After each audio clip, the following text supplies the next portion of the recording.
અવધૂત થવાય. મહાપ્રભુજી બહુ સુંદર વાત અહીંયા કહી.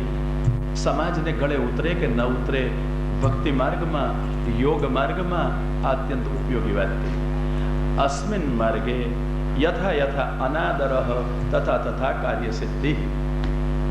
પોતાને માન મળે એવા પ્રયત્નો બધાય કરતા હશે, ઈચ્છા રાખતા હશે, જાત જાતના સમારંભો યોજાવતા હશે, પોતાને માન મળે, પોતાનો યશ વધે એટલા માટે.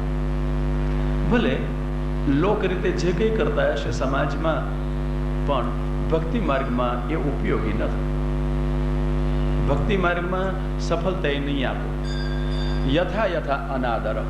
ભક્તિ માર્ગમાં તો જેમ જેમ અનાદર થાય એમ એમ કાર્ય સફળ થાય, ભગવાનની પાસે પહોંચાય, મન એકાગ્ર ભગવાનમાં રહે, આદર થાય ને તો ચારે તરફથી લોકો ઘેરી વળે અને લોકોથી ઘેરાયેલો ભગવાન પાસે ક્યાં પહોંચે?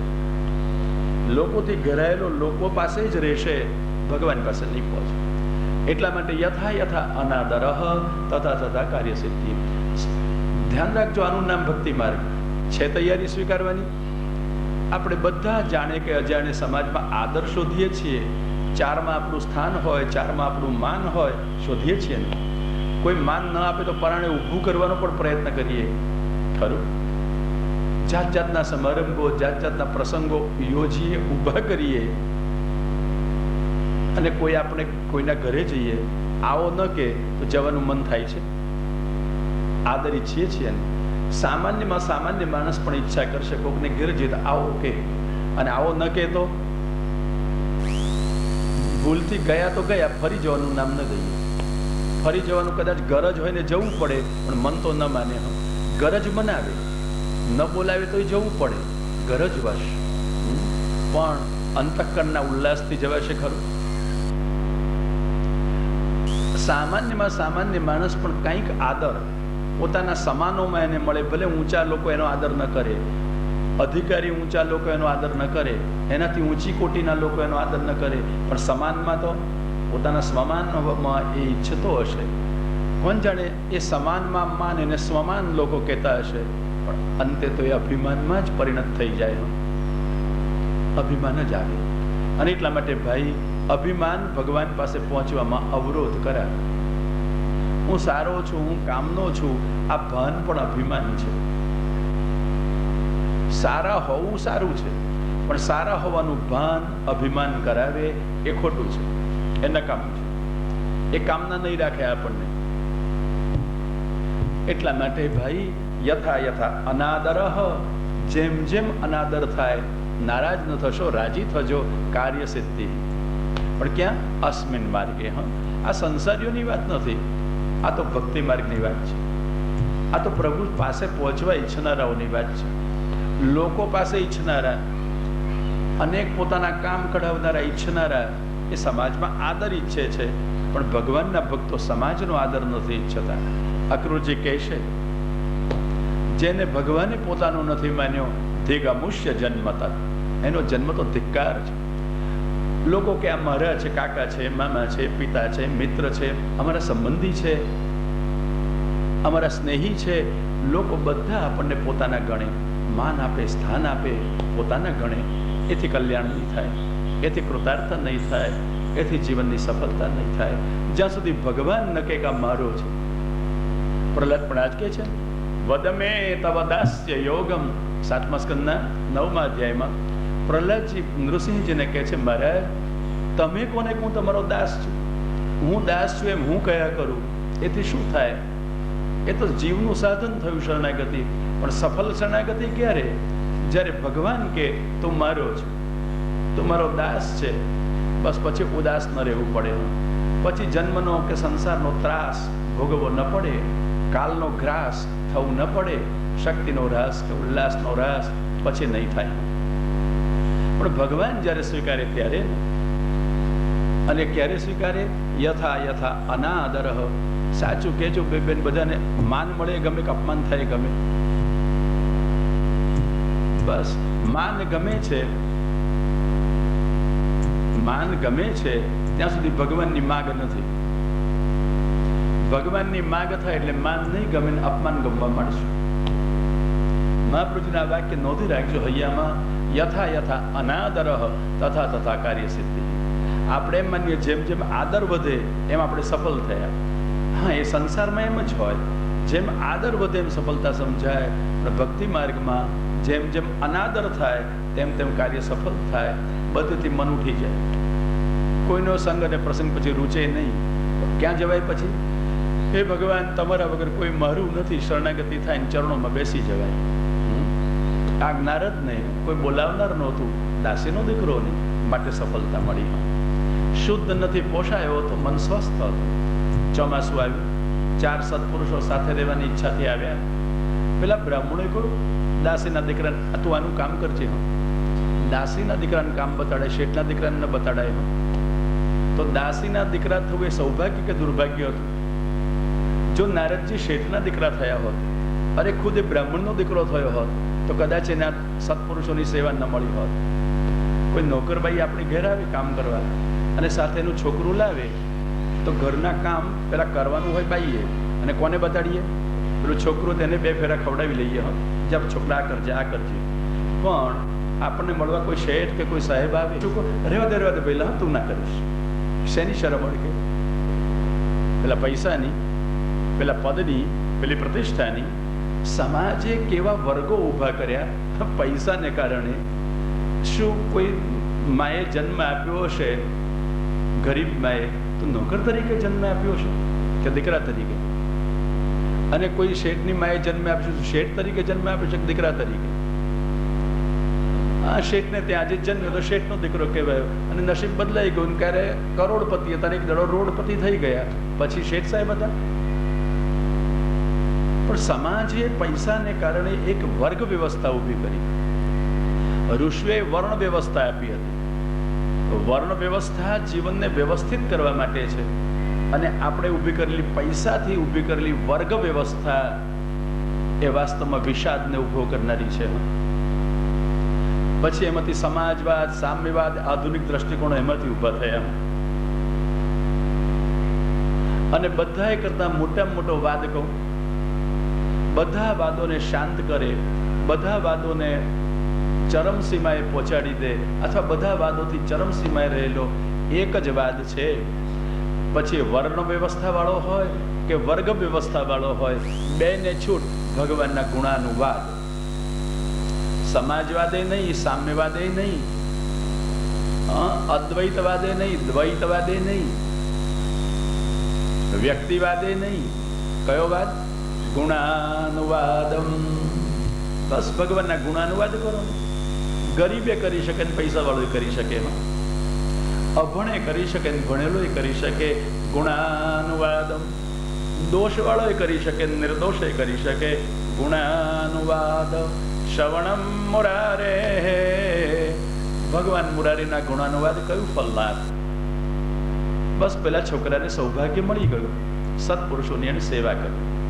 સેવામાં શું આવડે? 5 વર્ષના છોકરાને ફેરા ધક્કા ખાતો તો છોકરા પાણી લાવજે, તો આદરપૂર્વક, મોટો ઘડો તો ના ઉચકાય, નાનકડો લોટો પાણીનો ભરીને લાવે. ઋષિજી જલ લેશો? બહુ વિવેકથી હાથમાં ધરે. આ વિવેક, આ સન્મુખતા, આ શાંતિ ક્યાંથી મળી હતી? પેલા શુદ્ધમાંથી પોષાયો. અંતકણ શુદ્ધ હતું એટલે ધર્મો અંતકણમાં સ્ફૂરતા હતા. વિવેક આવ્યો હતો. નહીં તો 5 વર્ષનું છોકરું સ્થિર બેસી શકે ખરું? આ 5 વર્ષનું છોકરું રમકડે રમવા નથી જતું, માં બોલાવે તો જમવા નથી જતું, અને મિત્રો સાથે ઘૂમવા જતું નથી. ઋષિઓ જે આજ્ઞા કરે એનું આદરપૂર્વક પાલન કરે છે. આ યથાશક્તિ આદરપૂર્વક આજ્ઞા પાલન, એનું નામ આત્મસમર્પણ. ઋષિઓને એને તો આત્મસમર્પણ કરી દીધું. 5 વર્ષનો દાસીનો દીકરો ફેરા ધક્કા ખાય છે, બીજું કંઈ નથી આવડતું, અને એના ફેરા ધક્કાથી ઋષિઓ રાજી થઈ ગયા હોય. જ્યારે પરમ ભાગ્યોદય થવાનો હોય ને, ત્યારે સત્પુરુષોની સેવાનો સુયોગ મળે. નહીં તો સાચું કહેજો, બ્રાહ્મણોએ પોતાના છોકરાઓને કામ ન સોંપ્યું. કોને સોંપ્યું? દાસીના દીકરાને. કામ એને સોંપાય. મહારાજના ફેરા ધક્કા ખાજે. સત્પુરુષોના ખાધેલા ફેરા ધક્કા પણ જન્મ જન્માંતરના ધક્કાઓમાંથી બચાવે, ક્યારેય નકામા નહીં જાય. એક દિવસ સત્પુરુષો પ્રસન્ન થયા. સત્પુરુષોની સેવાથી સદ્ધર્મો બાળકના હૃદયમાં સ્ફુર્યા. પત્રાવલીમાં ભોજન ચોંટેલું જોયું, વિનંતી કરી, હું પ્રસાદ લઉં? સામે ચાલીને હાથે નથી આપ્યું. વિનંતી કરી છોકરાએ, હું આ પ્રસાદ લઉં? અને ઉચ્છેષ્ટલેપા નનુમોદિતો દ્વિજય સકૃષ્મ ભુંજે સ્તદપાસ્તકિલ્બિષ. આજ્ઞા માગી, હું આ પ્રસાદી લઉં. પ્રસાદી લઉં, પણ શું લઉં? ઉચ્છિષ્ટ લેપ. જમતા જમતા વચ્ચેથી માગે નહીં, કે મને આપજો વચ્ચેથી. અને જો જમતા જમતા વચ્ચેથી કોઈને આપીએ ને તો શું થાય? આપ્યું એને તો મળ્યું, પણ આપણે એનું ઉચ્છિષ્ટ ખાવાનું થાય. વિવેક જોઈએ ક્યારે મગાય. ઉચ્છિષ્ટ લેપા નનુમોદિતો દ્વિજય. ઉચ્છિષ્ટ લેપ માગ્યો. જમતા જમતા પત્રાવલીમાં ચોંટી રહ્યું હશે, બસ એ ચોંટી રહેલું લેવું. જમ્યા પછી ચોંટી રહેલું લેવા માટે સંમતિ માગી. એવું નહીં કે લઈને ઉજેડીને ચાટી ગયો. પૂછ્યા વગર ન લેવાય. એટલે ઉચ્છિષ્ટ લેપ, એની સાથે સાથે સત્પુરુષોની આજ્ઞાનો પ્રભાવ બે કામ કરે. એકલું ઉચ્છિષ્ટ નહોતું, સત્પુરુષોનું સંકલ્પ બલ સાથે હતું, સત્પુરુષોનું કૃપા બલ સાથે હતું. એક વખત ખાધું અને મહાપુરુષનું પ્રસાદી અન્ન એકવાર મળે ને, અપાસ્તકિલ્બિષ, બધા દોષો નીકળી ગયા, હૃદય શુદ્ધ થઈ ગયું. મને કોઈ વખતે વિચાર આવે કે સાધુ પુરુષનું પ્રસાદી અન્ન નારદે એકવાર લીધું, રહ્યા ત્યાં સુધી નિયમ રાખ્યો, એકવાર પ્રસાદી અન્ન લેતો હતો, હૃદય શુદ્ધ થઈ ગયું. તો વારંવાર પ્રસાદના પડિયા ખાનારાઓના બુદ્ધિ શુદ્ધ કેમ નહીં થતા હોય? ભાવ વૃદ્ધિ કેમ નહીં થતી હોય? ભગવાનનો પ્રસાદ લઈએ તો બુદ્ધિની શુદ્ધિ થવી જોઈએ કે નહીં? જો સત્પુરુષોમાં સામર્થ્ય છે, સત્પુરુષોના પ્રસાદી અન્નમાં સામર્થ્ય છે બુદ્ધિની શુદ્ધિ કરવાનું, તો પ્રભુના પ્રસાદી અન્નમાં સામર્થ્ય કયું ન હોય? અને જેટલા જેટલા પ્રસાદ લે છે બધાની બુદ્ધિની શુદ્ધિ છે જ ને. કોણ બેઠા છે અહીંયાથી જેને પ્રસાદ પ્રભુનો નહીં મળ્યો હોય અત્યાર સુધીમાં એકે વાર? અને મંદિરમાં ભેટ ધરો તો અનેક વાર પડિયાઓ મળતા હશે, પ્રસાદ મળતા હશે. પોતાના ઘરમાં સેવા કરો તો પ્રસાદ તો રોજ મળતો હશે, રોજ પ્રસાદ લઈએ છીએ ને, અને તોય બુદ્ધિની શુદ્ધિ છે. હા, તમને થાય બુદ્ધિની શુદ્ધિ કેમ સમજાય? તો હમણાં ઉદાહરણ આપ્યું હતું. જો બુદ્ધિ શુદ્ધ હોય તો એક તો સ્થિરતા આવે, જીવનમાં અસ્થિરતા નહીં રહે. જો બુદ્ધિ શુદ્ધ હશે તો ભાવની વૃદ્ધિ થશે. જો બુદ્ધિ શુદ્ધ થશે તો ભગવાન સમજવાની મનોવૃત્તિ જાગશે અને તીવ્ર બનશે. થાય છે આવું? જો બુદ્ધિની શુદ્ધિ હશે તો જીવનમાંથી બધા અનર્થો, અસત્ય, કામ, ક્રોધ, લોભ, મોહ, મદ, મત્સર ધીમે ધીમે નીકળી જશે. જો બુદ્ધિની શુદ્ધિ થશે તો લૌકિક લાલસા ઓછી થતી જશે. બને છે. છલ કપટ કરવાનું મન નહીં થાય, જૂઠાણું આચરવાનું મન નહીં થાય, જો બુદ્ધિની શુદ્ધિ થશે તો. થયેલી છે તો વિચાર કરજો નિરાંતે. આ પ્રસાદ લેવા છતાં, પ્રભુનો પ્રસાદ લેવા છતાં કેમ આપણી બુદ્ધિની શુદ્ધિ ન થઈ? અને નારદને સત્પુરુષોની શુદ્ધ બુદ્ધિ મળી, પ્રસાદી મળ્યું, એક વારમાં બુદ્ધિની શુદ્ધિ થઈ ગઈ. તમને ફેર દેખાય છે શો? આપણી બુદ્ધિની શુદ્ધિ કેમ ન થતી પ્રસાદ લેવા છતાં? નારદની કેમ થઈ? સમજવા જેવું નથી લાગતું આ તમને? મને તો આવા વિચારો બહુ આવે. આ તમને કહે અમે તો, તમને શું લાગે છે કેમ આપણી બુદ્ધિ શુદ્ધ નથી થતી કે થઈ ગઈ છે?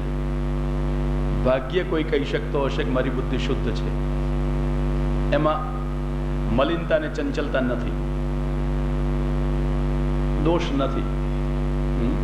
તો કેમ આવું થયું?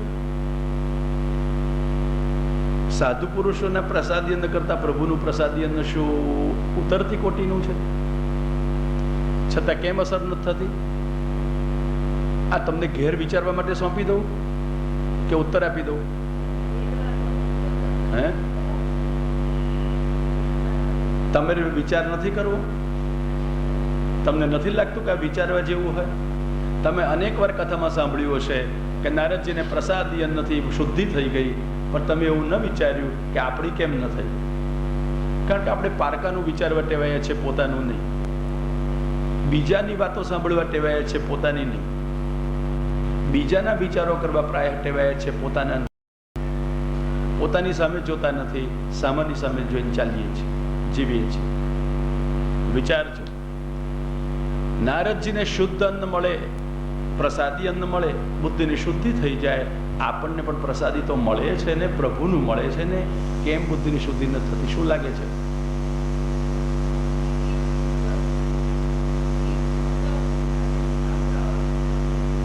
માજી બહુ મોટી ગાળ આપો છો તમે બધાને. તમે શું બોલ્યા સમજજો. બરાબર, એટલે બહુ મોટી ગાળ બધાને પડશે એનાથી તો, જો શુદ્ધિ ના થઈ હોય તો. શું છે ફેર પડે છે? આટલી કથા સાંભળીને સમજ્યા નહીં ભલા માણસ. અને અમે તમે ભાગવત પરિવાર વાળા, ખબર હોય જોઈએ યાદ. હા, હવે બાળકની અહંતા મમતાની વાત ક્યાં છે આમાં? અસર કેમ નથી થતી પ્રસાદની વાત આટલી જ છે. પેલા બાળકને કેમ થઈ? ભાઈ કહી દઉં એ સાચી વાત. સિદ્ધાંત બહુ સરસ ને મોટો છે. એમાં નારદજીએ ઋષિઓના ફેરા ધક્કા ખાધા છે, સેવા કરી છે, કાયિકી સેવા કરી છે, પછી પ્રસાદ મળ્યો છે. આપણે રૂપિયાથી પ્રસાદ ખરીદીએ છીએ, શ્રી ગોવર્ધન. સમજાય ગયું? આપણને પૈસાના બદલામાં પ્રસાદ પ્રાય મળે છે. અને પ્રસાદ પણ પ્રભુ આરે ગયેલો હશે કે નહીં પ્રશ્ન છે. જો એ શુદ્ધ અન્નમાંથી ન હોય તો. આ બેન કહે છે જે લોકો અસમર્પિત ત્યાગવાળા છે, જે લોકો પ્રસાદી પોતાના ઘરમાંથી નિર્વાહ કરે છે, તો એ લોકો તો સેવા કરે જ છે ને. તો જે લોકો ખરેખર એમ કરે છે અને દ્રવ્ય શુદ્ધ છે ને ભગવાનને નિવેદન કરે છે, એને પ્રસાદીથી બુદ્ધિ શુદ્ધિ થયા વગર રહે જ નહીં. તમે નમૂનો શોધી કાઢજો, સાચા અર્થમાં સેવા કરતા બુદ્ધિની શુદ્ધિ ન હોય. સમજાઈ ગઈ વાત? એટલે મોટે ભાગે આપણે તૈયાર પ્રસાદ ખાતા થયા, શરીરથી સેવા નથી કરતા. નારદજીએ સંતોની સેવા શરીરથી કરી, ભલે બીજું ભાન નથી, ફેરા ધક્કા ખાધા, દોડધામ કરી, આજ્ઞાનું આદરપૂર્વક પાલન કર્યું. આપણે લોકો આજ્ઞાઓનું આદરપૂર્વક પાલન કરવા ટેવાયેલા જ નથી. આપણે આજ્ઞાઓમાંથી છટકબારી શોધવા માટે ટેવાયેલા છીએ. મહાપ્રભુજી આજ્ઞા કરી, અસમર્પિત વસ્તુ નામ તસ્માત વર્જનમાચરે, અસમર્પિત વસ્તુનો ત્યાગ કરો. આપણે છટકબારી શોધી, મહારાજ મિશ્રી ધરાવ તો ચાલશે, અનસકડી ચાલશે, દૂધઘર ચાલશે, દૂધમેવો ચાલશે, પણ એ ચાલે ક્યારે? જે ધરો છો એનાથી પેટ ભરો ત્યારે. પણ આપણે ઠાકુરજીને મિશ્રી ધરી, ઠાકુરજીને દૂધમેવો ધર્યો અને પોતે દાળ ભાત શાક રોટલી ખાધા અને મિષ્ટાન અને ફરસાણ હોય તો વધારે સારું. સમજાવજો કઈ આજ્ઞાનું પાલન થયું, કયો આદર થયો, ક્યાં છટકબારી થઈ, લૂપહોલ થયો? સમજાય છે વાત? અને એટલા માટે ભાઈ નારદજીએ આદરપૂર્વક આજ્ઞાનું પાલન કર્યું છે, શરીરથી સંનિષ્ઠાપૂર્વક સેવા કરી છે, અને પરિણામે એને પ્રસાદ મળ્યો, પરિણામે શુદ્ધિ થઈ ગઈ. શુદ્ધ નથી પોષાય હોતી સ્વાંત શુદ્ધ હતું, દોષો દૂર થઈ ગયા. આપણે લોકો આવું નથી કરી શક્યા. અને જો કરી શક્યા હોઈએ, આપણે એને કહ્યું તેમ, જો શુદ્ધ નથી સેવા પહોંચતા હોઈએ, શુદ્ધ દ્રવ્યથી પ્રભુની સેવા કરી હોય, શરીરથી કરી હોય, સ્નેહથી કરી હોય, સંનિષ્ઠાપૂર્વક કરી હોય, અને જો પ્રસાદ મળે ને આચાર્ય આજ્ઞાનું પાલન આદરપૂર્વક કર્યું હોય, શુદ્ધિ થયા વગર રહેશે, નિશ્ચિત શુદ્ધિ થશે. પણ ક્યાંક ને ક્યાંક ગડબડ હશે તો પરિણામે શુદ્ધિ નહીં દેખાય. નહીં તો શુદ્ધિ થયા વગર રહે જ નહીં. તમે 84-212 વાર્તા જોજો. ગુસાઈજી આચાર્યજી કોઈને પાતળ લેવડાવતા હતા પોતાની ઉચ્છિષ્ટ, એવા પ્રસંગો છે. સ્વરૂપનું જ્ઞાન થઈ જતું હતું. અરે એ સિવાય વૈષ્ણવોને ત્યાં વૈષ્ણવ પ્રસાદ લેવા આવતા હતા તો બધાને નહોતા લેવડાવતા, પાત્ર જોઈને પ્રસાદ લેવડાવતા હતા. અને જેને પ્રસાદ લેવડાવતા હતા એનું મન બદલાઈ જતું હતું. આ વાર્તાઓમાં ઉલ્લેખ છે. 84-252 જોજો. પ્રસાદ લો, પરિણામ કેમ ન દેખાય? પ્રસાદસ્તુ પ્રસન્નતા. પ્રસાદ લેનારની પ્રસન્નતા જીવનમાં છલકતી દેખાય, એના વ્યવહારમાં દેખાય, પ્રસન્નતા એની ચાલી ન ગઈ હોય. હા, બસ સકૃષ્મ ભુંજે, રોજ એકવાર આવું ઉચ્છિષ્ટ લેપ લેતા હતા, અંતઃકરણ શુદ્ધ થઈ ગયું. અને તદ્ધર્મ એવાત્મ રુચિર વ્યજાય, તો હવે ભક્તિ શરૂ થઈ. હા, રુચિ થઈ. શેમાં? સત્પુરુષોના ધર્મોમાં. જેમ ચાચા હરિવંશજીને બધા જોતા, એના ધર્મોને જોતા, એના આચારોને જોતા રુચિ થતી, તમે કયા ધર્મના છો? બધા વૈષ્ણવ થતા હતા. ભિલ્લો પણ વૈષ્ણવ થઈ જતા હતા. તદ્ધર્મ એવાત્મ રુચિર વ્યજાય, તો એમ સત્પુરુષોના ધર્મોમાં જે 4 સંતો આવ્યા હતા એના ધર્મોમાં, ભગવત ધર્મોમાં હવે નારદને રુચિ થઈ. તમારો ધર્મ કયો છે? શું કરો છો? પૂછવા લાગ્યા. અને જિજ્ઞાસાથી પૂછેલા પ્રશ્નો, એના ઉત્તર સંતોએ આપવા માંડ્યા. અને જવાબમાં સાથે સાથે મનોહર મંજુલ મંગલ ભગવાનની કથા સંભળાવવા માંડી. કેવી કથા? સંભળાવતા સંભળાવતા એક દિવસ જ્ઞાનમ ગુહ્યતમ જ્ઞાન આપ્યું. એનું નામ ચતુશ્લોકાત્મક ભાગવત. ભગવાનને નારદને દેવા ઈચ્છ્યું હતું. પરિણામે ગુરુ દ્વારા જ્ઞાન મળે એટલે નારદના એક ગુરુ કુમારો ભાવિમાં થવાના હતા, ભણ્યા નહોતા, એમણે સાંભળ્યું નહોતું, પણ શ્રોતાને માટે ભગવાને વક્તાને દાન કરી દીધું. અને એ જ્ઞાનની સ્ફૂર્ણા સનત કુમારોને થઈ અને કુમારોએ એ જ્ઞાન આ નારદને હતા તે દાસીના દીકરાને એ જ્ઞાન આપ્યું. સમય થયો એટલે સત્પુરુષો વિદાય થયા. ચતુર્વ્યુહાત્મક ગાયત્રી દેતા ગયા. નારદજી કહે છે, એક દિવસ આ જ્ઞાન મળ્યા પછી ભગવાને કૃપા કરી. અદાન મે જ્ઞાનમ ઐશ્વર્યમ સ્વસ્મિન ભાવમ ચ કેશવ. જ્યારે મહાપુરુષોની સેવા કરી હોય, મહાપુરુષોની કૃપા મળી હોય, અંતઃકરણ શુદ્ધ થયું હોય, ત્યારે ભગવાનનો અનુગ્રહ જરૂર થાય. પહેલા ભગવાનનો અનુગ્રહ થાય તો સત્પુરુષો મળે, અને પછી સત્પુરુષોની સેવા અને સત્પુરુષોનો અનુગ્રહ થાય એટલે ભગવાન પ્રગટ પ્રાપ્ત થાય, ભગવાનની વિશેષ કૃપા પ્રાપ્ત થાય. આ વિશેષ કૃપાએ 3 વાત નારદજીને મળી. એક, જ્ઞાન મળ્યું ભગવાનનું. ભણેલું જ્ઞાન નહોતું, ભગવાને આપેલું જ્ઞાન હતું. ભણેલું જ્ઞાન ભૂલ પણ કરે. ભણેલા જ્ઞાનમાં, ભણવાથી મળેલા જ્ઞાનમાં ભૂલ થવાનો સંભવ છે, પણ ભગવાનથી મળેલું જ્ઞાન, અંદરથી સ્ફુરેલું જ્ઞાન, એમાં ભૂલ થવાનો કોઈ સંભવ જ હોય. એટલે ભગવાને દાન કર્યું જ્ઞાન. હા, આજના જમાનામાં કદાચ પુસ્તકો મળી શકે છે, મસ્તક નથી મળી શકતું. કદાચ મસ્તક ભગવાને આપ્યું હોય તો પુસ્તક અને મસ્તક બેનો સમાગમ થઈ શકે છે, જ્ઞાન નથી મળી શકતું. પૈસા હોય તો પુસ્તક વસાવી શકાય, પૈસા હોય તો કદાચ ટ્યુશન રાખી શકાય, પણ પૈસા હોય તો જ્ઞાન ન મેળવી શકાય. જ્ઞાન તો ગુરુ પાસેથી મળે, જ્ઞાન તો દીનતાથી મળે, જ્ઞાન તો કોઈના વિદ્યાર્થી બનવાથી મળે, જ્ઞાન તો કોઈની સેવા કરવાથી મળે. જ્ઞાન પૈસાથી ન મળે, જ્ઞાન સત્તાથી ન મળે, જ્ઞાન વેપાર ધંધા કે ઉદ્યોગોથી ન મળે. જ્ઞાન તો કોઈના વિદ્યાર્થી બનવાથી, કોઈના શિષ્ય બનવાથી, કોઈની સેવા કરવાથી મળે. ભગવાને કૃપાપૂર્વક જ્ઞાન આપ્યું, સાથે ઐશ્વર્ય આપ્યું. ઐશ્વર્ય એટલે વૈભવ અને વિલાસ નહીં, સત્તા ને સંપત્તિ નહીં. ઐશ્વર્ય એટલે પરમ સંતોષ અંતઃકરણનો આપી દીધો. ઐશ્વર્ય એટલે ખુમારી આપી. ઐશ્વર્ય એટલે સત્વશીલતા આપી. દિવસો સુધી અન્ન ઘરમાં ન હોય ને ખાધું ન હોય છતાં હું ભૂખ્યો છું એ ગરીબડો થઈને કોઈને કહે નહીં. અને કરોડપતિને ખુમારી ન હોય એટલે ખુમારીથી જીવતો હોય. કરોડપતિને કરોડનું સામર્થ્ય છે, મને તો મારા ભગવાનનું સામર્થ્ય. હું તો ભગવાનનો સેવક છું. એ સેવકપણાનું સામર્થ્ય, એ સેવકપણાનું ગૌરવ એના વ્યવહારોમાં હોય, એના જીવનમાં હોય. ઐશ્વર્ય આપ્યું, અન્નમ ઐશ્વર્ય. કેવું ઐશ્વર્ય! એક દિવસ કુંભનદાસ પાસે રાજા માનસી આવ્યો. એમની પ્રસિદ્ધિ સાંભળીને દર્શન કર્યા, મહાપુરુષના વિરક્ત જોયા. ઘરમાં બેસવાનું આસન નહીં, તિલક કરવાનો અરીસો નહીં, પડિયામાં પાણી ભત્રીજી ભરી લાવે એમાં જોઈને તિલક કરતા હતા. એ પડિયાનું પાણી ગાય પી ગઈ. ઘાસ આસનમાં પૂળો કરીને બેસતા હતા, ઘા પૂળો ખાઈ ગઈ. એટલે ભત્રીજીએ કહ્યું, ગાય અરીસો પી ગઈ, આસન ખાઈ ગઈ. માનસી ન સમજ્યો. કુંભનદાસે કોઈ દંભ કર્યા વગર, મોટાઈ બતાડવાનો પ્રયત્ન કર્યા વગર પોતાની પરિસ્થિતિ સાચી કહી દીધી. ગરીબાઈ બતાડવાનો પ્રયત્ન નહોતો કર્યો, પરિસ્થિતિ કહી, મારે ત્યાં અરીસો નથી મહારાજ, અને એટલા માટે આ ભત્રીજી પાણી ભરી લાવે પડિયામાં, મોં જોઉં છું, તિલક કરું છું. એ ગાય પી ગઈ છે.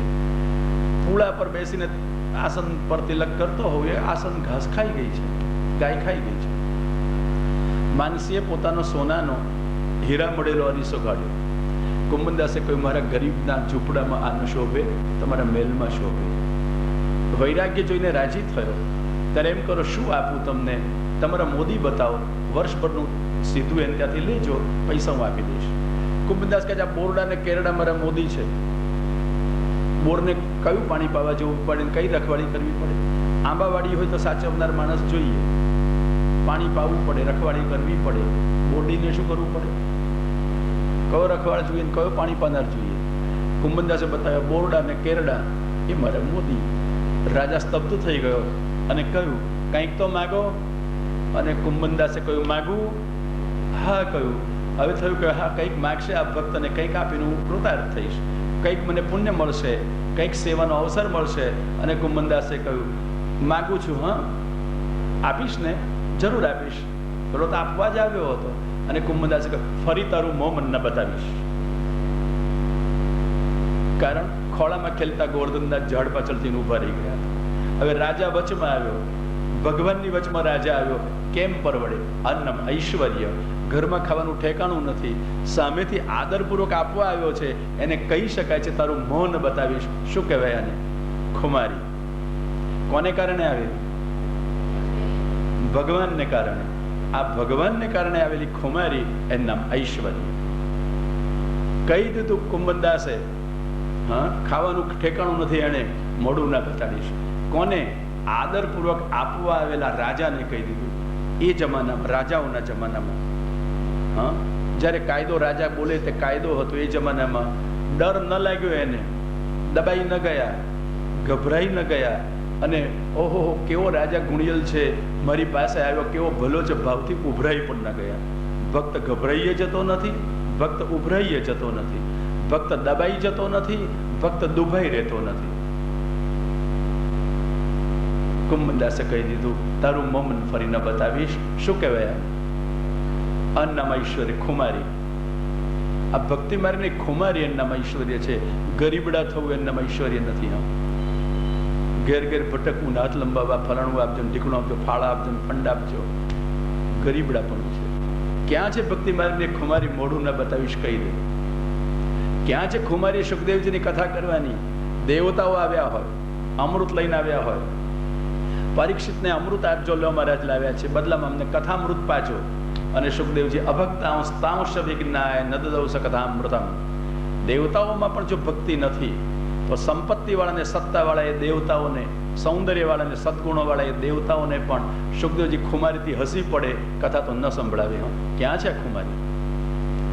કથા કરાવજો, ડગલે ને પગલે શોધવા પડે, આયોજન, પ્રયોજન, સંયોજન, નિયોજન કરવું પડે, જેનાથી ભગવાન યોજનો દૂર રહેતો હોય.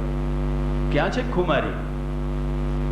ડગલે પગલે રાજી રાખવા પડે, પૈસા વાળાને દાડીઓમાં હાથ નાખવા પડે, આપજો મારા ફાળામાં, યજમાન થજો, મહાયજમાન થજો, ગૌણ યજમાન થજો, દાડાના યજમાન થજો, રાતના યજમાન થજો, દૂધના યજમાન થજો, પાણીના યજમાન થજો. ક્યાં છે ખુમારી? ભક્તિ માર્ગમાં તો ભગવાન આપે ત્યારે ઐશ્વર્ય આવે. કુંભનદાસ મેં ખુમારી હતી, નારદને ખુમારી આપી તે ઐશ્વર્યમ. અદાન મેં જ્ઞાનમ ઐશ્વર્યમ. ભલે દાસનો દીકરો હતો, ઘરમાં ખાવાનું નહોતું, પણ કોઈને કહેતો નહોતો કે હું ભૂખ્યો છું, મને ખાવાનું આપજો. આપવા આવે તો કહી દેતો હતો, મારે તમારી જરૂર નથી. ભગવાને દેવા ઈચ્છ્યું હોત તો ભગવાને દઈ દીધું હોત, તમારી પાસે મારી શી જરૂર છે? આ ખુમારી ખોવાઈ જાય ને એટલે અમીરી ગમે તેટલી હોય, પણ ખમીર વગેરેનો અમીર ગરીબમાં ગરીબ છે. કરોડ કમાયો હોય પણ કરોડની ભૂખ લાગેલી હોય, ચારે તરફ ભટકતો હોય, પૈસા મા બાપ કરતો હોય, ગરીબમાં ગરીબ છે. અમીર છે પણ ખમીર એનામાં નથી. અને ભલે અમીર નથી પણ ખમીર છે, એ સાચા અર્થમાં અમીર છે.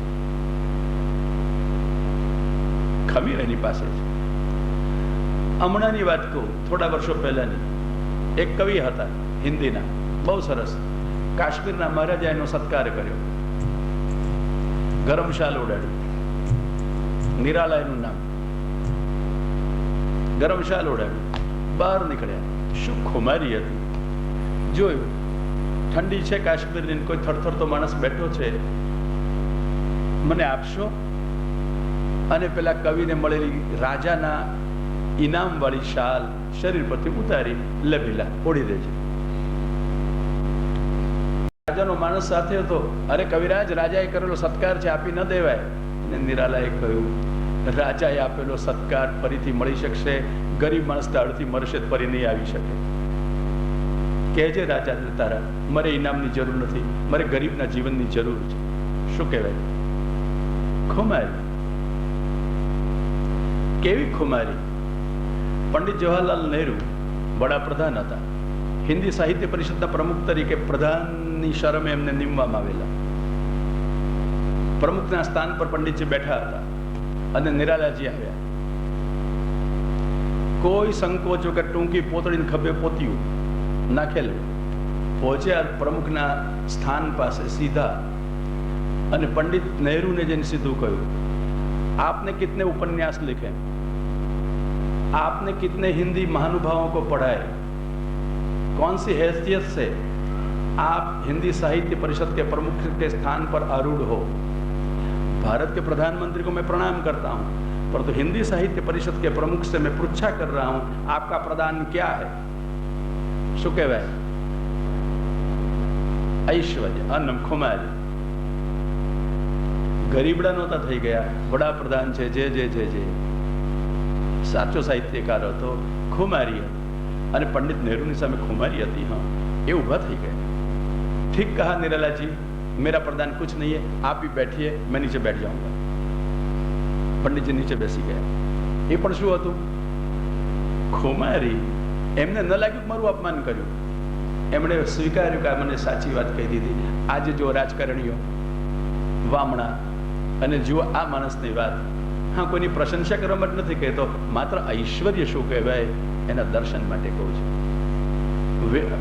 કુંભનદાસનું ઐશ્વર્ય ભક્તિ માર્ગીય છે, નિરાલાજીનું ઐશ્વર્ય સાહિત્ય માર્ગીય છે, પંડિતજીનું ઐશ્વર્ય સજ્જન માર્ગીય છે. છે ઐશ્વર્ય, છે ખુમારી. ખુમારી એ છે જે ખેલદિલી પૂર્વક બધું સહન કરી શકે છે, સ્વીકારી શકે છે. જ્યાં ખમીર હોય ત્યાં ખેલદિલી સાથે હોય. ખુમારી અને ખેલદિલી બે સાથે જ રહેતા હોય. આજે મોટે ભાગે ખુમારી એ નથી અને ખેલદિલી પણ નથી. બે વિદાય થઈ ગયા. ભગવાને આપેલું ઐશ્વર્ય હતું છોકરા પાસે. અને પછી શું આપ્યું? ભાવમ ચ કેશવ. ભગવાને મને ભાવ આપ્યો. પોતાના મનમાં ઊભા કરેલા તરંગો, મારો તો આવો ભાવ છે ને, મેં આવું કર્યું, મેં તો સેવામાં આવું કર્યું, મને આવો ભાવ જાગ્યો. એ બધા તરંગોનું નામ ભાવ નહીં. ભગવાન દાન કરે એનું નામ ભાવ. અને એવો ભાવ હતો. એક દિવસ ઘરમાં રહેવું નહોતું ગોઠતું. ભગવાનમાં ભાવ જાગે ને, એને કોઈનામાં ભાવ ન રહે. અભાવ ન થાય, પણ સ્વભાવ જ એવો થઈ જાય, કોઈનામાં ભાવ ન લાગે. ભગવાન ગમે એને બીજું કઈ ન ગમે. માય ન ગમે, પણ શું કરે, માને છોડીને જવાતું નહોતું. હું તો જાઉં, મને તો સુખ થાય, પણ માં ગરડી છે, કેટલી દુઃખી થઈ જાય. માં તો અજ્ઞાન છે ને મારામાં પ્રેમ રાખે છે ને, ભલે મોહ હોય, પણ હું જો તો દુઃખી થાય ને. માને દુઃખી કરીને મારાથી સુખી થવા કેમ જવાય? આનું નામ ભક્તિ માર્ગ. ભક્તિ માર્ગ કોમલતાનો માર્ગ હોય. સામાન્ય દુઃખનો વિચાર કરશે. શંકરાચાર્યને પૂછજો, એમને સંન્યાસ લેવું હોય ને તો મગરના બાને માની પાસે રજા તો લઈ લે. પણ છેવટે ભક્ત છે ને, શંકર પણ શંકરનો અવતાર છે ને, શંકર વૈષ્ણવ છે ને, ભક્ત છે ને, હૃદયની કોમલતા છે ને, એટલે એમણે કહ્યું, માં અંતિમ સંસ્કાર કરવા આવીશું. પણ જ્ઞાન માર્ગની કઠોરતા છે એટલે માને છોડીને તો ગયા, પણ ભક્તિ માર્ગની કોમલતા હતી એટલે કહેતા ગયા. સંન્યાસીથી અંદર પાછા આવીને ગ્રહસ્થાશ્રમની ક્રિયાઓ ન થાય છતાં બોલતા ગયા, માને વચન દેતા ગયા, અંતિમ સંસ્કાર કરવા હું આવીશ માં. આ શંકરાચાર્યજી. પણ શંકરાચાર્યનો જ્ઞાન માર્ગ હતો, કઠોરતાનો, માટે ગયા તો ખરા. અને નારદને પૂછો, ભગવાને આપેલો ભક્તિ માર્ગ છે ને, ભક્તિ આ ભગવાને આપેલો ભાવ છે ને, અજ્ઞાનમાં પણ દુઃખી ન થાય માટે ન ગયા. હું જઈશ તો માં દુઃખી થશે ને, ભલે હું સુખી થતો હોઉં. અને નારદજી નથી ગયા. એક દિવસ ભગવાને જ કૃપા કરી, ગાયમાં દોવામાં સવારે જતી, પગ નીચે સાપ અંધારામાં દબાયેલો સાપ કરડ્યો. આ સાપ બિચારો દબાય તો કરડે, અને સાપ જેવા માણસો વગર દબાય એ કરડ્યા કરે, સ્વભાવ જ હોય. પ્રાણીઓ બિચારા કોઈ પીડા કરાવે ત્યારે પીડા કરે, અને માણસ વગર પીડા કરાવે પણ સામાન્ય પોતાના સ્વાર્થ માટે સામાન્ય પીડા કરતા અચકાય નહીં. આ સાપ કરડતા માના પ્રાણ ગયા. દીકરો દુઃખી ન થઈ ગયો, કારણ ભગવાને ઐશ્વર્ય આપ્યું હતું. ગરીબડો ન થઈ ગયો, દુનિયાની દયા માગવા ન ગયો, બાપડો બિચારો ન થયો. એને લાગ્યું ભગવાનની કૃપા થઈ, બંધન ગયું. માં મરી એવું ન લાગ્યું, બંધન ગયું. પ્રભુએ મારા પર કૃપા કરી અને દોડવા માંડી. દિશાની ખબર નહોતી. જે દિશામાં દોડી ગયા એ ઉત્તર દિશા હતી. સમૃદ્ધ ગામડાઓમાં લોભ ન થયો, રોકાયા નહીં. ભયંકર જંગલમાં ભય ન લાગ્યો, અટકી ન ગયા. જેને ભય અને લોભ પીડતા નથી એ સાચી દિશામાં પ્રગતિ કરી શકે, પ્રભુની પાસે પહોંચી શકે. લૌકિક લોભ અને લૌકિક ભય જેને પીડે છે એ અટવાઈ જાય છે, એ અટકી જાય છે. ભય અટકાવશે અને લોભ અથડાવશે. બંને ભક્તિમાં બાધક બનશે, સાધક નહીં બને. સાધક બનવું હોય એને સાવધ રહેવું પડે. લોભ અને ભય બેથી પર થાય એ યથાર્થ ફળ મેળવી શકે. આવ્યા જંગલમાં, પીપળાના ઝાડ નીચે બેઠા. યથા શ્રોતમ અચિંતયત, સાંભળ્યું હતું એવું ચિંતન શરૂ કર્યું. અને ચિંતનના પરિપક્વ પ્રભાવે ભગવાન માનસ મૂર્તિમાં પ્રગટ થયા, દર્શન થયા. પાછા ભગવાન તિરોહિત પણ થઈ ગયા. વિકલ થયો બાલક, ભગવાનની વાણી સાંભળવા મળી. અંદરના ગુપ્ત પાપો દૂર ન થયા હોય ત્યાં સુધી મારું દર્શન મળતું નથી. દુર્દર્શોહં યોગિના, જે લોકો સિદ્ધિઓ મેળવવા માટે મથે કુયોગી, જે લોકો જીવનની જરૂરિયાતો મેળવવા જીવન વેડફી દે, ભગવાનને ન ભજે, એ બધા કુયોગી. એને ભગવાનનું દર્શન દુઃખથી એ શક્ય નથી. તારા પાપ દૂર થશે તો મારો પાર્ષદ થશે. જે મારી કામના કરે છે, ધીરે ધીરે એના હૃદયના બધા દોષો નીકળી જાય. મારે ભગવાન જ જોઈએ છે, એક દ્રઢ સંકલ્પ કરો. ધીમે ધીમે હૃદય નિર્દોષ થતું જશે. પણ એ સંકલ્પ દ્રઢ જોઈએ અને સ્પષ્ટ જોઈએ. મારે ભગવાન જ જોઈએ છે. પછી જીવનની બધી જરૂરિયાતો ધીમે ધીમે ઓસરી જશે. પછી મારે બંગલો મોટર જોઈએ છે, વિચાર નહીં આવે. છોકરા જોઈએ છે, નોકરીઓ જોઈએ છે, વિચાર નહીં આવે.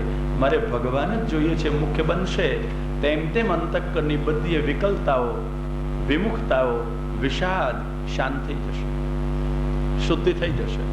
બાલકને ભગવાનની વાણી સાંભળી હોવાથી સ્ફૂર્ણ થઈ. ભગવાન નામ દે તો બાલક ઘૂમ્યા કરે છે. એમ કરતા શરીર છૂટ્યું. સૃષ્ટિ પણ પૂરી થઈ. નવી સૃષ્ટિમાં બ્રહ્માએ ભગવાનમાં રહેલા બાલકને ખોળે બેસાડ્યો. કોણ મળશે આવો દીકરો, વાલ કર્યું. અને એટલા માટે બ્રહ્માના ખોળામાંથી નારદ થયા કહેવાય. દેવતાઓએ વિઘ્ન ન કર્યું, વીણા આપ્યા. અને એકલા નારદને બધાને વીણા આપ્યા છો. આ વાણી એ વીણા છે. આજના વિજ્ઞાનની રીતે કહું તો સ્વરપેટીની સ્વર નળીની ઉપર, શ્વાસ નળીની ઉપર એક સ્વરયંત્ર સ્વરપેટી આપી છે, કુર્ચાના તંતુઓની. અવાજના આંદોલનથી એનો અવાજ થાય. જેમ વીણા વાગતી હોય તેમ, વીણા તારથી જેમ ધ્વનિ કરે એમ આ ભગવાને આપેલી શ્વાસ નળીની ઉપર રહેલી સ્વરપેટી એ વીણા છે. એ વીણા ભગવાનના ગુણગાન કરવા માટે છે, ગાળો દેવા માટે નહીં, વ્યર્થ વાતો કરવા માટે નહીં, વાણીના વિલાસો કરવા માટે નહીં. નારદજીને સદુપયોગ આવડ્યો, ભગવાન પ્રસન્ન થયા. આપણે એનો સદુપયોગ કર્યો તો આપણને પણ પ્રસન્ન થાય. કોને વીણા નથી આપી, કોને વાણી નથી આપી ભગવાને. અને નારદ કહે છે, હું એ વીણા ઉપર ભગવાનના ગુણગાન ગાતો ચાલ્યો જાઉં છું. મારા પર મહાવિષ્ણુની કૃપા છે. મારી ગતિ ક્યાંય અટકતી નથી, મારી મતિ ક્યાંય સ્ખલિત થતી નથી. હું કશું ભૂલી જતો નથી, ઘૂમતો રહું છું, ભગવાનને ગાતો રહું છું. ક્યારેય સ્ખલન થતું નથી, ક્યારેય ભૂલ થતી નથી. કારણ અનુગ્રહાન મહાવિષ્ણુ, મારા પર મહાવિષ્ણુની કૃપા છે. કારણ હું જ્યારે જ્યારે ભગવાનના ગુણાનુવાદ ગાતો હોઉં ને ત્યારે આહુત એવ મે શીઘ્રમ દર્શનમ યાતિ ચેતસી. જાણે બોલાવ્યા હોય એમ ભગવાન મારા ચિત્તમાં પ્રગટ દર્શન આપે છે. ગુણગાનનો એ પ્રભાવ છે, ગુણગાનનો એ સ્વભાવ છે. ભગવાન પોતે વશ થઈને સ્નેહથી સામેથી પધારશે. અને એટલા માટે હું બોલતો હોઉં, ભગવાનની વાતો કરતો હોઉં ને ભગવાન પ્રગટ દેખાવા માંડે મારા ચિત્તમાં. પરિણામે કશું ભૂલી નથી જતો, કશું વિસરી નથી જતો, બસ કથા સરે જાય છે, કથા શ્રવે જાય છે. વ્યાસજી, તમે પણ જો સમાધિ કરો, લીલાનું અનુસ્મરણ કરો. દુઃખી જગતને સુખી કરવાનો ઉપાય એક જ છે, ભગવાનના ગુણાનુવાદ. આ મારા સ્વાનુભવે મેં તમને કહ્યું. પ્રાદેશ પ્રભુનો બતાવ્યો અને નારદજીએ વિદાય થયા. વ્યાસે સમાધિ કરી, પૂર્ણ પુરુષનું દર્શન કર્યું. એના અંશરૂપ જીવોને એમની માયાથી દુઃખી થતા જોયા. સુખી થવાનો, અનર્થને શાંત કરવાનો ઉપાય બીજો કોઈ ન દેખાયો. ભક્તિ યોગમ. કયો ભક્તિ યોગ? અનર્થોપશમમ. અનર્થને શાંત કરનારો ભક્તિ યોગ છે. બીજી કોઈ રીતે જીવનના અનર્થો શાંત ન થાય. ભગવાન સાથે પ્રેમ કરો, પ્રસન્નતા મળી જશે, અનર્થો બધા ઓસરી જશે. આ એક જ ઉપાય. અને બીજો સાક્ષાત ભક્તિ યોગમ અધોક્ષજે. અધોક્ષજ ભગવાનની સાક્ષાત ભક્તિ. ભલે સાક્ષાત ભગવાન તમને મળે કે ન મળે, જડે કે ન જડે, સેવા કરો. આ સાક્ષાત ભક્તિ યોગ. અને સાક્ષાત ભક્તિ યોગમાં ફલ ન કહ્યું. હા, શું મળશે? ભગવાન જ મળે સ્વયં, પછી શું મળવાનું બાકી રહી જાય? તો ફલ કેવું પડે. એટલે અનર્થોપશમ ભક્તિ યોગ, મર્યાદા ભક્તિ, અને સાક્ષાત ભક્તિ યોગ, પુષ્ટિ ભક્તિ. લોકસ્યા જાનતો વિદ્વાન. લોકો નહોતા જાણતા. ચક્રે સાત્વત સંહિતા. મહર્ષિએ સાત્વત સંહિતા પ્રગટ કરી. એનું નામ શ્રીમદ ભાગવત. ભાગવતનું મૂળ નામ મહર્ષિ વ્યાસે આપેલું સાત્વત સંહિતા. સાત્વત એટલે વૈષ્ણવ, ભગવાનને વશ રહેનારા. સ્વાધીન વચને સાતીમાંથી શબ્દ બને. ભગવાનને વશ રહે છે, ભગવાન સાથે વહાલ કરે છે, પ્રભુને પ્રસન્ન રાખવા માટે જીવે છે. એનું નામ વૈષ્ણવ. અને એમનો વેદ એટલે સંહિતા, મંત્ર ભાગ. તો વૈષ્ણવોનો વેદ, એનું નામ શ્રીમદ ભાગવત. ગોરખપુરથી છપાયેલા ભાગવતમાં, શ્રીધરની પરંપરામાં, શાંકર મતમાં, બધે જ આ ભાગવતની પુષ્પિકામાં, ઇતિશ્રીમાં, દરેક અધ્યાયના અંતે ઇતિ શ્રીમદ ભાગવતે મહાપુરાણે પારમહંસ્યામ સંહિતાયામ લખેલું મળશે. અને તમે પારમહંસ્યામ સંહિતાયામનું પ્રમાણ શોધો, ક્યાંય નથી.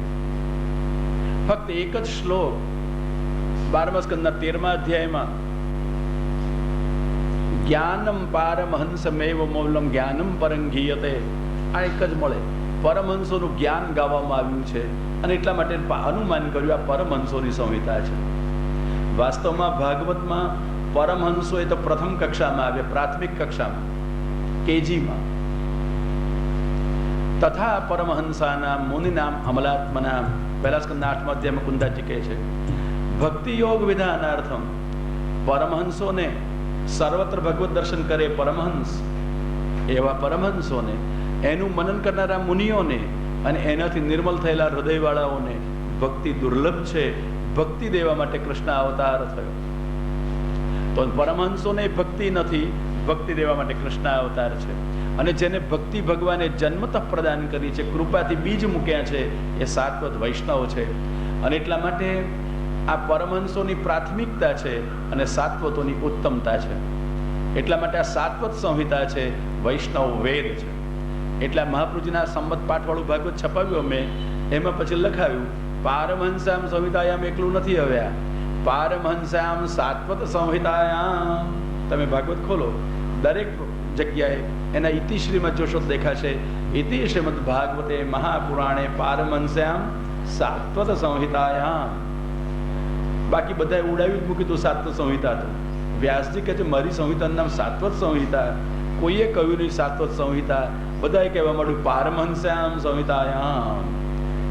પછી મહાપ્રભુજીએ સુજાડ્યું, ભાઈ આ તો સાત્વત સંહિતા છે, વૈષ્ણવનો વેદ છે. એટલે અમે છપાવ્યું ઇતિ શ્રીમદ ભાગવતે મહાપુરાણે પારમહંસ્યામ સાત્વત સંહિતાયામ. અમે પારમહંસ્યામ કાઢીને નાખ્યું. કારણ કે કેજી વાળા કહીએ અને પીએચડી વાળા કહીએ તો બાકીના વચલા આવી જાય ને, એને પ્રત્યાહારને વ્યાકરણમાં કહેવાય. હા, એટલા માટે આરંભથી લઈને અંતિમ કક્ષા સુધીના, પ્રાથમિકથી લઈને પ્રકૃષ્ટ કક્ષા સુધીના, કેજીથી લઈને પીએચડી સુધીના બધા લોકો માટે શ્રીમદ ભાગવત કલ્યાણકારક છે. બધા માટે શ્રીમદ ભાગવત ઉપકારક છે, બધા માટે શ્રીમદ ભાગવત ભગવાનમાં પ્રેમ કરાવનારું છે. એટલે પરમહંસ હો કે સાત્વત હો, બધા માટે, વૈષ્ણવો માટે અને પરમહંસો માટે શ્રીમદ ભાગવત છે, ઉપકારક છે, પ્રભુમાં પ્રેમ કરાવનારું છે. અને એનું નામ સાત્વત સંહિતા, ચક્રે સાત્વત સંહિતા. અનુક્રમ વ્યાસજીએ લીલાનો કર્યો, પોતાના દીકરા સુખદેવજીને ભણાવ્યા, અને એમાં વક્ષે કૃષ્ણ કથોદયમ સુતે પ્રતિજ્ઞા કરી, હું કૃષ્ણ કથોદય થઈ કહીશ. અને કૃષ્ણ કથાનો જેમાં ઉદય છે એવા જ પ્રસંગોનું નિરૂપણ હવે સુતે શરૂ કર્યું. મહાભારતના યુદ્ધમાં જ્યાં ભગવાનની મુખ્યતા દેખાય અને પાંડવો પ્રભુની શરણે જતા દેખાય એવા પ્રસંગો અધિકાર લીલામાં અધિકાર દર્શન માટે કહ્યા. પ્રથમ સ્કંદ શ્રીમદ ભાગવતનો એ છે અધિકાર લીલા. અધિકાર એટલે કોઈ સ્થાનને કારણે, કોઈ સંબંધને કારણે પ્રાપ્ત થતી સ્થિતિ, એનું નામ અધિકાર નહીં. અહીં અધિકાર એટલે અંતઃકરણની પરિસ્થિતિ, અંતઃકરણની દશા, માણસના અંતઃકરણની પાત્રતા, એનું નામ અધિકાર. ભાગવતમાં આવો આંતર અધિકાર મુખ્ય છે. અધિકાર શ્રી વલ્લભાચાર્યજીના દ્રષ્ટિકોણથી 3 પ્રકારનો, સ્થૂલ રીતે, સૂક્ષ્મ રીતે 19 પ્રકારનો. માટે અધિકાર લીલામાં 19 અધ્યાયો છે. 3 પ્રકારના અધિકારમાં સામાન્ય અધિકાર, અસામાન્ય અધિકાર અને ગુણાતીત અધિકાર. પહેલા 9 અધ્યાયોમાં સામાન્ય અધિકાર છે, પછીના 9 અધ્યાયમાં એટલે 10 થી 18 સુધીમાં અસામાન્ય અધિકાર છે, અને 19મા અધ્યાયમાં ગુણાતીત અધિકાર છે. આ 3 પ્રકરણો છે, પણ એ કથાના અર્થથી સંગત છે. બીજા લોકોના મતમાં, મતાંતરમાં પણ 3 અધિકારો છે. એ કથાના દેશ અને કાલને અનુસરી છે વિભાગ. એમાં પહેલા 3 અધ્યાયમાં હીનાધિકાર, 4, 5, 6 એ 3 અધ્યાયોમાં મધ્યમ અધિકાર, અને 7 થી 19, 13 અધ્યાયોમાં ઉત્તમ અધિકાર. આ 3 પ્રકરણો છે. એમાં બહુ જ આશ્ચર્યકારક છે આ બધા વિભાગો. એમાં જોજો, હીનાધિકાર વાળા પ્રકરણમાં નૈમિષાલયના ઋષિઓને શુદ્ધિ આવી.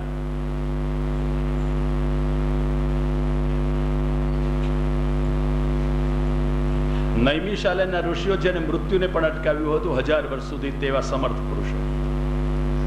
ઋગ્વેદના પ્રધાન આચાર્ય શૌનક, આ ઋષિઓ જ્ઞાન, ભક્તિના કર્મના તો પ્રવર્તક છે, છતાં હીનાધિકાર. અને એમના વક્તા સૂત, એનો પણ હીનાધિકાર.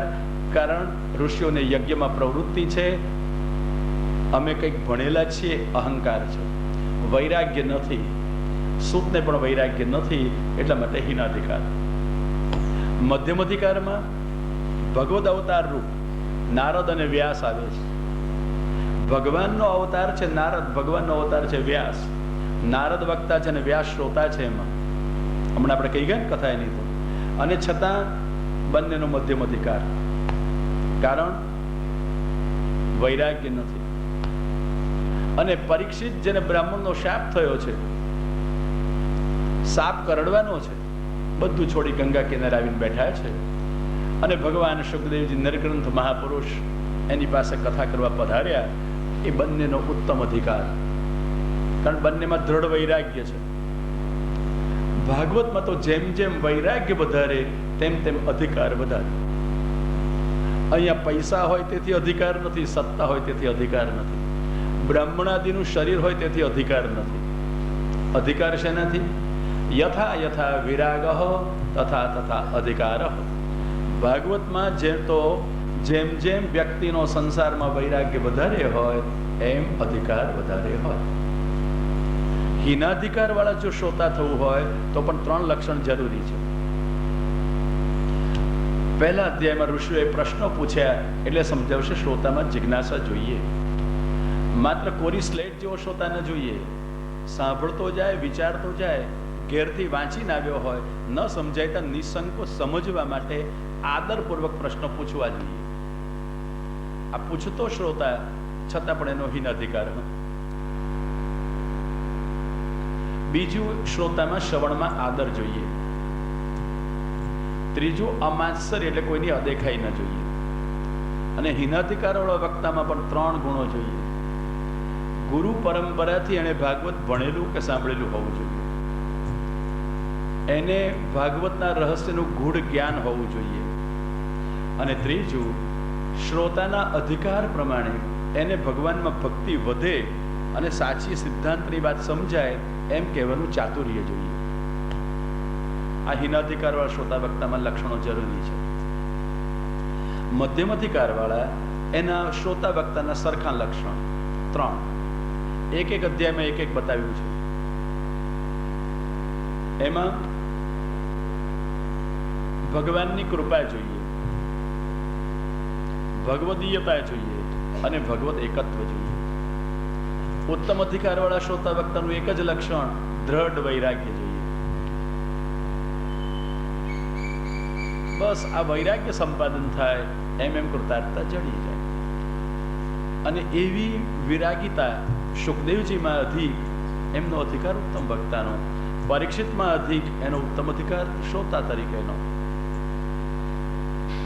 અને એવા અધિકાર પરીક્ષિતનો ઉત્તમ છે એનું સંપાદન કરવા માટે, એની ઉત્તમતા શા માટે છે સમજાવવા માટે એના પૂર્વજોની કથા અહીંયા કહી છે. પરીક્ષિતમાં ઉત્તમતા આવી છે શ્રદ્ધાથી અને વૈરાગ્યથી. શ્રદ્ધા મુખ્ય છે, શ્રદ્ધા માટે શુદ્ધિ છે. અને પરીક્ષિતની શુદ્ધિ 5 પ્રકારની 6 પ્રકારની શુદ્ધિ છે. 5 પ્રકારની એની પિતૃ પરંપરાની, 6ઠ્ઠી ભગવાનની કૃપાથી મળેલી. આ પંચ શુદ્ધિ શ્રદ્ધામાં ઉપકારક બને. અને એ શુદ્ધિ પ્રકરણમાં પરીક્ષિતની માતૃશુદ્ધિ, પરીક્ષિતની પિતૃશુદ્ધિ આ 2 બતાવ્યા. પછી પરીક્ષિતના પિતૃઓના અન્ન શુદ્ધિ, પછી સંસર્ગ શુદ્ધિ, પછી સર્વજન શુદ્ધિ. એક અધ્યાયમાં એક બતાવતા ગયા. અને આવો શુદ્ધિવાળો આ શ્રોતા છે માટે એનામાં શ્રદ્ધા છે. અને છતાંય યાદ રાખજો, રાસ પ્રસંગમાં એની શ્રદ્ધા ચલિત થઈ ગઈ, ત્યાં અધિકાર ન હતો અને શંકા થઈ ગઈ. આ પરીક્ષિત મહારાજ એની માતૃશુદ્ધિ બતાવવા માટેના પ્રસંગો કયા. અશ્વત્થામાએ મહાભારતના યુદ્ધના અંતે પાંડવોને પૃથ્વી પરથી નિકંદન કરવા માટે પાછું ન વાળી શકાય એવું બ્રહ્માસ્ત્ર યોજ્યું હતું. ભગવાને બ્રહ્માસ્ત્રમાંથી પાંડવોની રક્ષા કરી. ઉત્તરાના ઉદરમાંના બાળકને વીંટાળ્યું. ઉત્તરાએ શરણાગતિ કરી, અર્જુને શરણાગતિ કરી. પાછા લઈ આવતા ચારે તરફથી તેજ નીકળેલું જોતા ભગવાને પ્રેરણા કરતા અશ્વત્થામાના બ્રહ્માસ્ત્ર સામે બ્રહ્માસ્ત્ર યોજેલું, પાછું લઈ આવેલો બ્રહ્માસ્ત્રને. ભારતમાં એવા સંશોધનો થયેલા હતા કે કોઈનું એટમિક વેપન પ્રયોગ કર્યો હોય, ફૂટ્યું હોય, પ્રહાર કરતું હોય, સંહાર કરતું હોય, સામે પોતાનું એટમિક વેપન જાય, બંને અથડાય, તૂટે, વિનાશ વેરે, બંનેને શાંત કરીને પાછા ખેંચી લેવાય. એમ અર્જુને બંને બાણ પાછા ખેંચેલા, અશ્વત્થામાનું અને પોતાનું. સંજહારા અર્જુનોદ્વયમ, અર્જુને બંને બાણ પાછા ખેંચ્યા. અશ્વત્થામાને પકડીને શિબિરમાં આવ્યા. દ્રૌપદીએ કહ્યું, છોડી મૂકા તો બ્રાહ્મણનો દીકરો કહેવાય, એનો અપરાધ ન થાય. આ વિરક્તિ હતી દ્રૌપદીજીમાં. નાના સંહાર શક્તિ રૂપા દ્રૌપદી છે. અશ્વત્થામા આસુર છે અને એટલે આસુર પક્ષ કરે સંહાર શક્તિ માટે એનો પક્ષ કરીને કહેતા હતા એને મારશો નહીં, એને મારશો નહીં. બંને પક્ષ છે. અને ભીમસેને કહ્યું એને મારો, કારણ કે ભીમસેન ભગવાનને સાનુકૂળ છે.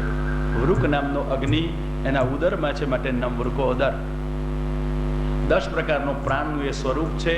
પ્રાણ ભગવાનથી પોષિત છે માટે ભગવદ અનુકૂળ બોલતો હતો, દુષ્ટોને મારો. કૃષ્ણ સમાધાન કરાવ્યું, મારીશ નહીં ને માર, 2 સમાધાન આપ્યું. આતતાઈ છે માટે મારવો જોઈએ, પણ બ્રાહ્મણ છે એટલે વધ ન થાય. અને આ 2માં શું કરવું, કશું ના સમજાવ્યું એટલે અર્જુને મણી લઈ લીધો માથાનો, વાળ કાપ્યા, શિબિરમાંથી કાઢી મૂક્યો. બ્રાહ્મણને સ્થાનમાંથી કાઢી મૂકવું એનો વધ છે, પાપ એટલું લાગે. અર્જુનની પ્રતિજ્ઞા પૂરી કરાવડાવી. માથાના વાળ લેવા, ધન લેવું એ અપરાધ છે, દોષ લાગે બ્રાહ્મણના વધનો. અને અશ્વત્થામાએ અપમાનનો બદલો લેવા પાછું ન વાળે એવું બ્રહ્માસ્ત્ર ઉત્તરાના ઉદર પર યોજ્યું. ઉત્તરાજી શરણે આવ્યા, એને જોયું ભયંકર બાણ આવે છે, કોઈ નહીં બચાવે ભગવાન સિવાય. આ અર્જુને શરણાગતિ કરી, ઉત્તરાએ શરણાગતિ કરી. આ પિતૃશુદ્ધિ ને માતૃશુદ્ધિ થઈ પરીક્ષિતની. માટે એનામાં શ્રદ્ધા હતી, ઉત્તમ યોગ્યતા હતી શ્રોતા થવાની. ભગવાને જ્યાં રક્ષા કરેલી જોઈ કુંતાજીએ ફોઈ છે એમ સમજીને અનેક અપરાધો કર્યા હતા, ક્ષમા યાચના કરતા આવ્યા અને ફોઈ પાસે સ્તુતિ કરી 26 શ્લોકોમાં. અત્યંત પરિચય હોય ને એટલે અવજ્ઞા થાય. ભગવાનની પણ અવજ્ઞા કરી. ભત્રીજો માન્યો હતો. નમસ્યે પુરુષં ત્વાદ્યમ, કુંતાજીએ નમસ્યથી શરૂઆત કરી અને ગળપણમાં મહારાજ હવે તમારામાં ચિત્ત રાખજો, આ પિયરમાંથી ને પતિમાંથી એના પક્ષોમાંથી સ્નેહનો પાશ તોડાવજો, તમારામાં જોડાવજો. ગળપણમાં જો સુખી થવું હોય તો બધેથી મમતા છોડવી, ભગવાનમાં જોડવી તો સુખી થવાશે. મારી મતિ આપનામાં સતત ગતિ કરજો. કુંતામાએ ભગવાનને વિનંતી કરી. ભગવાન હસ્યા અને કુંતામાં પાછા ફસ્યા. ભક્તિ માગતા હતા, રાજ્ય આપ્યું, લઈને રાજી થઈ ગયા. ભગવાન દ્વારિકામાં વિરાજ્યા, પોતાના હસ્તિનાપુરમાં વિરાજ્યા. દ્વારિકામાં જવું હતું પણ રોકાઈ ગયા. કેમ રોકાયા ખબર નહીં. યુધિષ્ઠિરને શોચ હતો. આટલા બધા ક્ષત્રિયોને માર્યા, પાપ લાગ્યું, ઉદ્ધાર કેમ થાય? ઉપાય નહોતો દેખાતો. ભગવાન બધાને દાદા ભીષ્મ પાસે લઈ આવ્યા. ધર્મ જાણવો છે, ભીષ્મ પાસેથી ખબર પડશે. એવું ન કહ્યું ધર્મ જાણવા છતાં આચરણ નથી કરતા એની દશા જુઓ. કહ્યું ધર્મ જાણવો છે, ભીષ્મ પાસે ચાલો. એ બધા ધર્મને જાણે છે. વ્યક્તિના જીવનમાં ગુણ અને દોષ બેય હોય. દોષનું દર્શન કરીશું તો રોષ થશે ને સંતોષ જશે. ગુણનું દર્શન કરશું તો મધુરતા જીવનમાં વધશે, સંબંધ સચવાશે. દાદાના ગુણ બતાવ્યા અને પાંડવો સાથે આવ્યા. યુધિષ્ઠિરને ધર્મો દાદાએ સમજાવ્યા. સર્વ ધર્મના સારરૂપ આત્મનિવેદન આચારથી સમજાવ્યું. 11 શ્લોકોમાં દાદાએ આત્મનિવેદન કર્યું. એમાં એક શ્લોકમાં બુદ્ધિ સમર્પણથી બુદ્ધિ હું ને મારું કરાવે સર્વસ્વ સમર્પણ કર્યું. પછીના 9 શ્લોકમાં મહાત્મ્ય જ્ઞાન પૂર્વિકા નવધા ભક્તિ કરી અને 11મા શ્લોકમાં પોતાનું આત્મનિવેદન દાદા ભીષ્મે કર્યું. આ 11 શ્લોકમાં 9મો અધ્યાય, આ 11 શ્લોકમાં ભીષ્મનું આત્મનિવેદન છે. અને ભીષ્મ દાદાએ તો મહાભારતના યુદ્ધમાં પ્રતિજ્ઞા કરી હતી. કૃષ્ણની પ્રતિજ્ઞા જાણી હું હાથમાં હથિયાર નહીં લઉં. દાદાએ સામે પ્રતિજ્ઞા કરી, હાથમાં હથિયાર લેવડાવ્યું. સમજે છું એના મનમાં. અને ભગવાને એની પ્રતિજ્ઞા પૂરી કરી. એનું ગૌરવ દાદા ભીષ્મને થયું. સ્વનિગમમ પહાયમ પ્રતિજ્ઞા વૃતમ અધિકરતો માવા પ્લોતો રથસ્થ ધૃત રથ ચરણોભ્યયા ચલદ્ગુર હરે રે વહંતો મે ભંગતોત્તરીયા. જે ભગવાને પોતાની વેદ વાક્ય જેવી પ્રતિજ્ઞા જતી કરી, મારી પ્રતિજ્ઞાને સત્ય કરવા માટે અર્જુનના રથ પરથી નીચે કૂદ્યા, રથ ચક્ર લીધું, સુદર્શનનો આવેશ કર્યો, મારી સામે દોડ્યા, અનુગ્રહ કર્યો, નિગ્રહ કરવા માટે દિવ્ય વિગ્રહ પ્રગટ કર્યો. દાદાએ કશું ન માગ્યું. માગવા જેવું તો ભગવાને આપી દીધું, આમાં શું માગવા જેવું? ભીષ્મ દાદાએ આ સ્તુતિમાં ભગવાનને મતી પણ કેવી વિતૃષ્ણા, લૌકિક તૃષ્ણા જેમાંથી ચાલી ગઈ છે અને વિશિષ્ટ અલૌકિક તૃષ્ણા ભગવાન માટેની જાગી ગઈ છે, એવી મતી વિતૃષ્ણા ભગવાનને નિવેદન કરી. મતી આપી, રતિની અભિપ્સા કરી અને ગતિ પ્રાપ્ત કરી. એ તામિમહજમ શરીર ભાજમ રોદે રોદે ધેષ્ટિતમાત્મકલ્પિતાનામ પ્રતિદૃશમિવ નૈકધારકમેકમ સમધિગતોસ્મિ વિધૂત ભેદ મોહ. મહારાજ, અત્યાર સુધી મારી આંખ માયાના બે કાર્ય ભેદ અને મોહ એનાથી અંજાયેલી હતી કે બંધ રહી ગયેલી હતી, તમને ઓળખતી નહોતી. આપ જેમ સૂર્ય આકાશમાં છતાં સૌના નેત્રોમાં છે, એમ આપ પરમાત્મા સૌના આત્મા રૂપે બિરાજનારા છો, સર્વાત્મા છો. એને મારો આત્મા નિવેદન કરું છું. ભીષ્મ દાદાનો શ્વાસ શાંત થયો. ભગવાનમાં સાયુજ્ય પ્રાપ્ત થયું. દેવ દુંદુભી વાગ્યા. યુધિષ્ઠિર ચક્રવર્તી થયા. સર્વ પ્રકારનું સુખ ધર્મ રાજ્યમાં છે. ઈચ્છા અનુસાર વરસાદ વરસે છે. પૃથ્વી અને ઋતુ અનુસાર ફલો વનસ્પતિઓ આપે છે. પ્રજા સુખી છે. કારણ મુકુંદ મનસો દ્વિજા. જેનું મન મુકુંદમાં હોય એને કયું દુઃખ હોય? આપણું મન ભગવાનમાં નથી. ભલે ઘરમાં ભગવાન હોય, ભલે કાન કથામાં હોય, ભલે આંખ દર્શનમાં હોય, પણ મન ભગવાનમાં નથી, માટે દુઃખી થવાય. આ મુકુંદ મનસઃ, યુધિષ્ઠિરની પ્રજા અને યુધિષ્ઠિર મુકુંદમાં મનવાળા છે, એટલા માટે સુખી હતા. સુખી રાજ્યને છોડીને જતા ભગવાનની સ્તુતિ કુરુ નારીઓએ કરી અને સ્ફૂર્ણા થઈ ભગવાનના દર્શન માત્રથી. ગુરુ શક્તિ વગર પણ જ્ઞાન થઈ ગયું. સવૈ કેલાયમ પુરુષ પુરાતન, નિશ્ચિત આ પુરાતન પુરુષ છે. યુધિષ્ઠિરના નગરની બહાર આવ્યા, યુધિષ્ઠિરને પાછા વિદાય કર્યા. દ્વારિકાવાસીઓ સ્વાગત કર્યું. નતા સ્મતે નાથ સદાભિવંદિતમ